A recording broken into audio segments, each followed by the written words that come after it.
విజయం అంటే అందరికీ కనిపించేది ఒక స్టేజ్. కానీ ఆ స్టేజ్ మీద నిలబడడానికి జరిగిన ఒక పోరాటం. అది చాలామందికి కనిపించదు. ఇది ఒక హీరో కథ కాదు. ఇది ఒక అగ్ని కథ.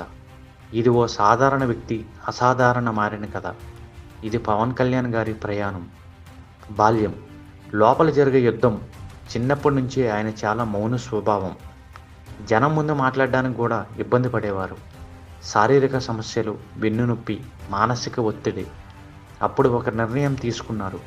శరీరాన్ని గెలవాలి, మనసును గెలవాలి. మార్షల్ ఆర్ట్స్ నేర్చుకున్నారు. డిసిప్లిన్ జీవితం మొదలుపెట్టారు. ఆ సమయంలో ఒక భావన ఆయనలో బలంగా పెరిగింది. ఆత్మగౌరవం అన్నిటికంటే పెద్దది. సినిమా ప్రవేశం. స్టార్ కావాలని కోరిక కాదు. 1996లో సినిమా రంగంలోకి వచ్చారు. కానీ స్టార్ అవ్వాలనే ఆలోచనతో కాదు.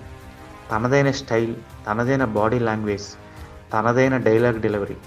తొలి ప్రేమ సినిమాతో యువత హృదయాల్లో ప్రత్యేక స్థానం సంపాదించారు.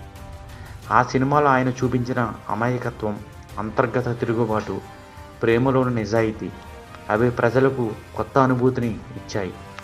అపజయాలు, విమర్శలు, విజయాలు వచ్చినట్లు అపజయాలు కూడా వచ్చాయి.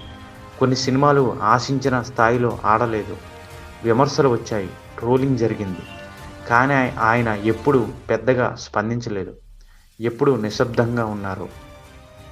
నిశ్శబ్దంగా ఉండే వ్యక్తి బలహీనుడు కాదు. ఆయన లోపల యుద్ధం చేస్తుంటాడు. తిరగలేని సింహం. 2012లో ఒక సినిమా వచ్చింది. అది కేవలం సినిమా కాదు, ఒక ప్రకటన. గబ్బర్ సింగ్. ఆ డైలాగ్ డెలివరీ, ఆ స్వాగ్, ఆ ఆత్మవిశ్వాసం, అది కేవలం హిట్ కాదు, అది తిరిగి లేచిన సింహగర్జన. ఆ రోజున అందరికీ అర్థమైంది, పవర్ స్టార్ అనేది ఒక పేరు కాదు, అదొక ఫీలింగ్. రాజకీయాల్లో అడుగు సౌకర్యం కాదు, సాహసం. సినిమాల్లో ఉన్న సౌకర్యాన్ని వదిలి ప్రజల మధ్యకు వచ్చారు. జనసేన పార్టీ స్థాపించారు. అది సులభమైన మార్గం కాదు. విమర్శలు రెట్టింపయ్యాయి, పరాజయాలు ఎదురయ్యాయి. కానీ ఒక మాట మాత్రం మారలేదు. ప్రజల కోసం మాట్లాడాలి. ఎన్నికల్లో ఓటమి ఎదురైనా అది ఆయనకు ముగింపు కాదు. ఓటమి అనేది ముగింపు కాదు, అది మరొక ప్రారంభం. ఆయన మనకు నేర్పింది ఏమిటి? ఒంటరిగా ఉన్నా సరే నీ నమ్మకం విడవకు. ట్రోలింగ్ వచ్చినా నీ లక్ష్యం మార్చుకో.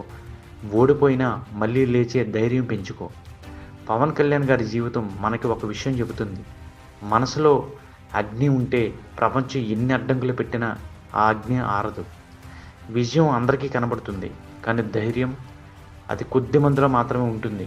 పవన్ కళ్యాణ్ గారి ప్రయాణం మనకు గుర్తు చేస్తుంది.